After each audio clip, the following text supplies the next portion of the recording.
Nas cidades pequenas, escondidas entre serras e florestas densas, existem histórias que não se contam em voz alta.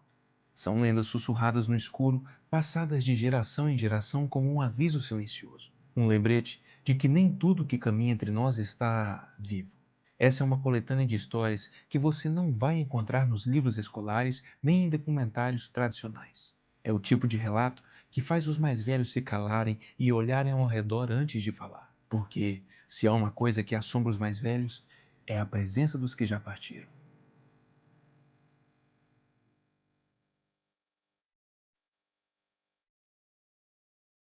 Eu sou o Dionísio e hoje você vai conhecer três lendas que marcaram o folclore brasileiro com mistério, medo e fé. E pessoal, já somos 1.000 inscritos. Eu não acreditei que a gente ia chegar tão rápido nesse número. Eu não tenho palavras para agradecer a vocês. Muito obrigado de verdade por acompanharem meu conteúdo. Vocês são muito bem-vindos aqui.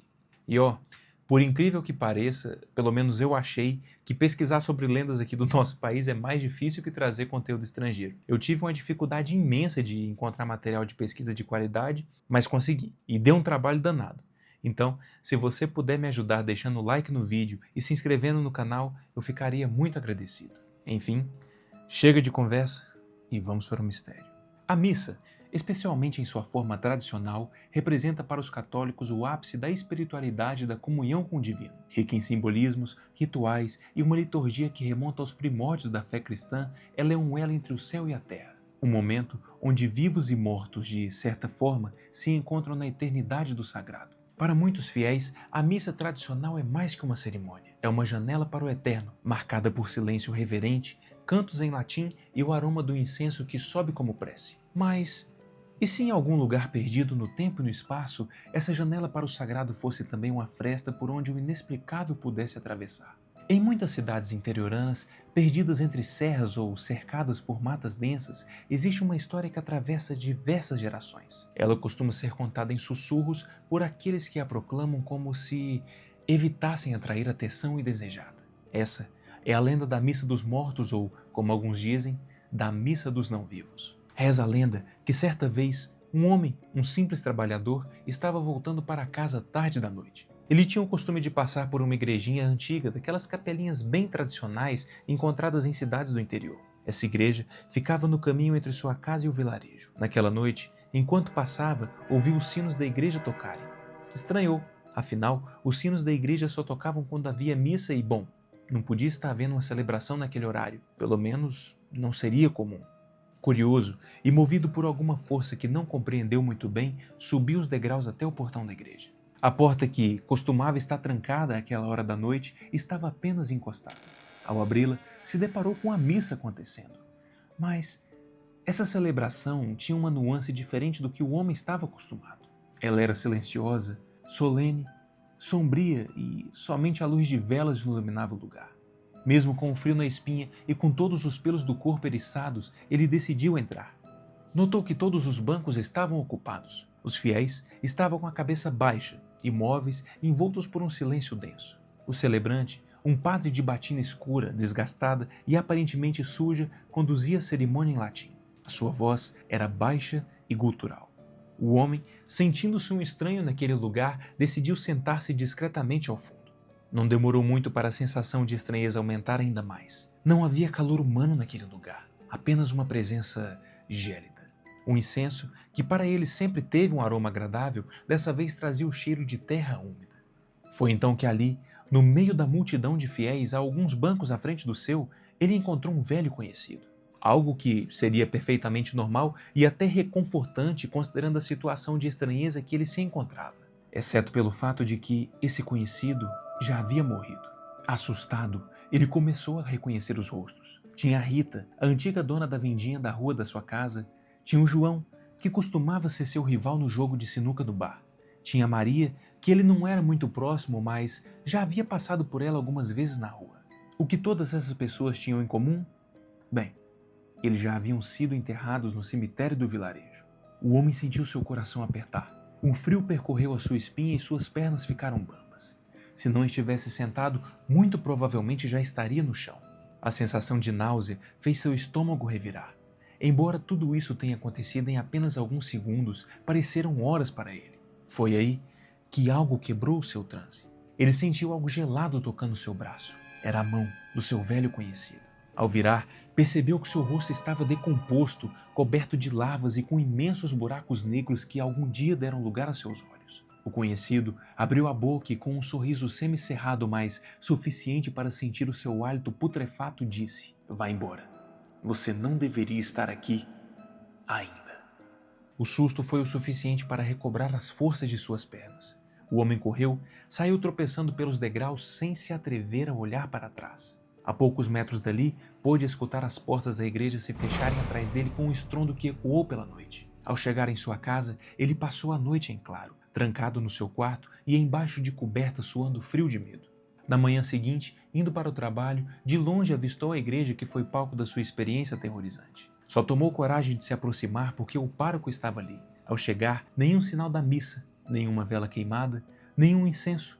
O altar e os bancos estavam completamente vazios. Ele contou o episódio que vivenciou para o padre e este apenas fez o sinal da cruz e, se virando para ir embora, disse: "Seja grata por ter saído. Nem todos têm essa sorte." Mas a verdade é que a missa dos mortos não é o único momento em que os que já partiram se manifestam. Para além das portas silenciosas de capelas esquecidas, há algo ainda mais inquietante. Algo que não se limita ao espaço fechado de uma igreja. Algo que anda pelas ruas. Se a missa é um chamado sombrio para os mortos se reunirem em prece, a procissão das almas é o momento em que eles saem para caminhar entre os vivos. Segundo o folclore, essa manifestação costuma surgir em noites sagradas ou de significado especial. Em muitos relatos, é durante a quaresma, sobretudo nas madrugadas de sexta-feira, que as almas penadas saem pelas ruas em seu cortejo silencioso. Nessa época de penitência, acreditava-se que os mortos sem descanso ficavam mais inquietos. Já em outras versões, a procissão aparece na noite de finados, à meia-noite, percorrendo os arredores de cemitérios locais e também na Sexta-feira Santa, data em que os cristãos acreditam que Jesus Cristo tenha sofrido a sua paixão. Do nada, surge uma fila de figuras espectrais caminhando lentamente. Elas vestem túnicas brancas ou trajes que as cobrem da cabeça aos pés como se fossem mortalhas, muitas vezes com véus ocultando seus rostos. Cada uma carrega uma vela acesa entre as mãos. Os rostos, quando visíveis por debaixo dos capuzes, exibem um olhar vago e distante, próprio de quem já não pertence mais a este mundo. O cortejo segue em silêncio sepulcral, quebrado apenas pelos sons da própria procissão. Baixas orações murmuradas, prantos contidos e suspiros de lamento que ecoam pela rua. Há quem diga que se ouve também correntes arrastando pelo chão enquanto as almas andam. Quem está em casa e percebe os sinais da procissão das almas sabe que a prudência é fundamental. Ao sentir o vento gelado e o cheiro de vela queimando do nada, a tradição manda trancar bem as portas e janelas e não olhar lá fora por nada. Essa mesma tradição diz que se alguém topa de frente com a procissão das almas em seu caminho, o resultado pode ser fatal. Caso não haja tempo de evitar, o conselho popular é deitar no chão, de bruços e sem olhar diretamente, rezar fervorosamente até o cortejo passar. Quem ousa encarar ou bloquear a passagem das almas arrisca-se a ser amaldiçoado ou arrastado junto com elas para o outro lado. E embora essa história seja tratada como lenda, existem aos montes pessoas que juram ter presenciado essa manifestação. Dizem que certa vez, em uma cidade do interior, vivia uma senhora de idade chamada Maricota. Era viúva e morava sozinha. Sua vida era bastante solitária. Como não tinha muito o que fazer, costumava sentar-se à janela do seu quarto todas as noites e observar a rua deserta. Era um costume antigo, mas naquela noite, algo em particular estava diferente. Lá no final da rua, Maricota viu o que pareciam ser pessoas surgindo lentamente. Elas se aproximavam em silêncio e seus passos eram vagarosos e pesados. Com o coração acelerado, ela percebeu que aquilo se tratava de uma procissão, mas algo naquela cena não se encaixava. Ao se aproximarem mais, Maricota percebeu que as pessoas da procissão utilizavam vestes longas e brancas como capuzes que cobriam seus rostos. Em suas mãos, carregavam velas acesas e seus passos não faziam o som de pés no chão, mas sim o de arrastar de correntes. Ela também pôde escutar os prantos e murmúrios que vinham do grupo que participava do cortejo. Alguns deles ainda bradavam: "Não há dor maior que a minha, não há sofrimento maior que o meu", repetidamente. Maricota, muito religiosa, sabia que aquela noite não haveria nenhuma procissão. Nenhum sino tocou, nenhuma preparação havia sido feita e, bom, O mais estranho é que ela não reconhecia nenhuma daquelas pessoas. Estamos falando de uma cidade pequena, de interior, daquelas em que quase todos os moradores se conhecem. Mesmo quando toda aquela circunstância praticamente gritava para que ela fechasse a janela e saísse dali o mais rápido que pudesse, ela continuou observando, hipnotizada. Até que, de repente, um dos encapuzados desviou da procissão e se aproximou da sua janela. Estendeu-lhe uma vela acesa e com uma voz baixa, quase sem alma, disse: "Guarde isto. Amanhã voltaremos para buscar." Assustada, Maricota pegou a vela, apagou-a e a guardou em uma gaveta.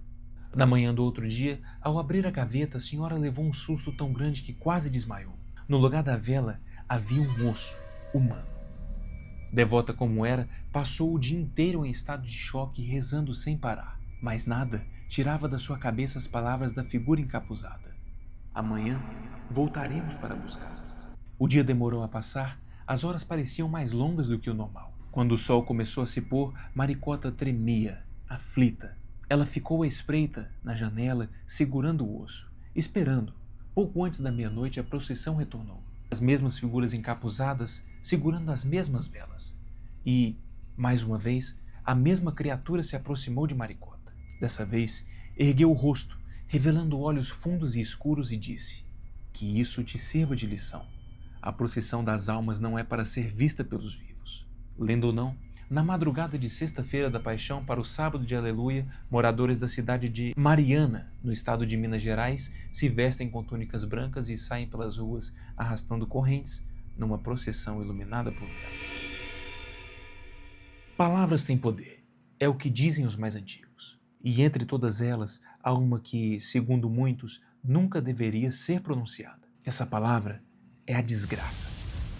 À primeira vista, ela parece apenas mais um termo forte, uma expressão de indignação, revolta, raiva, mas sua origem vai além da linguagem e carrega um peso que, segundo a crença popular, pode abrir portas que não deveriam ser abertas. No interior de várias regiões do Brasil, há uma antiga superstição. Quem diz essa palavra em voz alta, dentro da sua casa, atrai aquilo que esse termo representa. De acordo com se acreditam, desgracejar seria renunciar à graça divina. E ao fazer isso, você convida o caos, a perda, o sofrimento e, o mais assustador, a figura da desgraça pelada. Reza a lenda que a pelada é uma mulher muito alta, corcunda e extremamente magra. Sua pele é de cor acinzentada e falta vitalidade em seu olhar. Seus dedos são compridos e terminam em longas unhas sujas e curvadas. Seus dentes são todos tortos e pontiagudos e formam um sorriso sinistro. Além disso, de acordo com os infelizes que já foram visitados por essa entidade, ela sempre aparece despida, completamente nua. Relatos dizem que pessoas que disseram essa palavra maldita diversas vezes foram visitados por essa entidade. Essas histórias têm algo em comum. A desgraça sempre aparece durante a noite, quando a pessoa que a chamou durante o dia se prepara para dormir. Ela abre a porta do quarto e fica lá, parada, na penumbra, encarando. Alguns dizem que ela inclusive diz: "Não estava me chamando? Eu vim aqui te visitar." Me permitam compartilhar um relato que eu tenho na minha própria família. Eu não conheci meus avós paternos, mas meu pai sempre me contou uma história que meu avô compartilhava com ele e seus irmãos. Meu avô, o seu Abel, trabalhava na roça e durante um dia puxado de trabalho xingou essa palavra diversas vezes. À noite, já deitado em sua cama e pronto para dormir, ele viu a figura abrir a porta do seu quarto lentamente. Ela entrou e se dirigiu a uma máquina de fiar algodão que ficava ali em seu quarto. A pelada não olhou para ele em momento algum. Somente se sentou na máquina e começou a fiar. E ficou ali, fiando, repetidamente. Até que parou o que estava fazendo, virou e encarou meu avô. Somente por alguns segundos, mas que para ele pareceu uma eternidade. Ela não disse nada, apenas se levantou e saiu do quarto, deixando toda aquela atmosfera sombria para trás. Quem acredita nessa lenda diz que a entidade não ataca suas vítimas, pelo menos não diretamente, mas traz uma série de maldições. Muitos dizem que após a visita da pelada, perderam empregos, começaram a ter uma sucessão de azar e que até perderam entes queridos em situações misteriosas. Bom, sendo lenda ou não, eu não me atreveria a ficar bradando essa palavra para os quatro cantos, principalmente dentro da minha casa. É aquela máxima: se for mentira, eu não tenho nada a perder, mas e se for verdade? E esse foi o vídeo de hoje. Vocês conheciam alguma dessas lendas brasileiras? Já passaram por alguma delas? Deixe aqui seu relato nos comentários. Quem sabe eu posso até fazer um vídeo contando os relatos de vocês. E se você gostou do vídeo, deixa seu like. Se não for inscrito, considere se inscrever no canal. Eu estou sempre trazendo histórias bizarras e misteriosas para vocês. Muito obrigado pela sua atenção e até a próxima.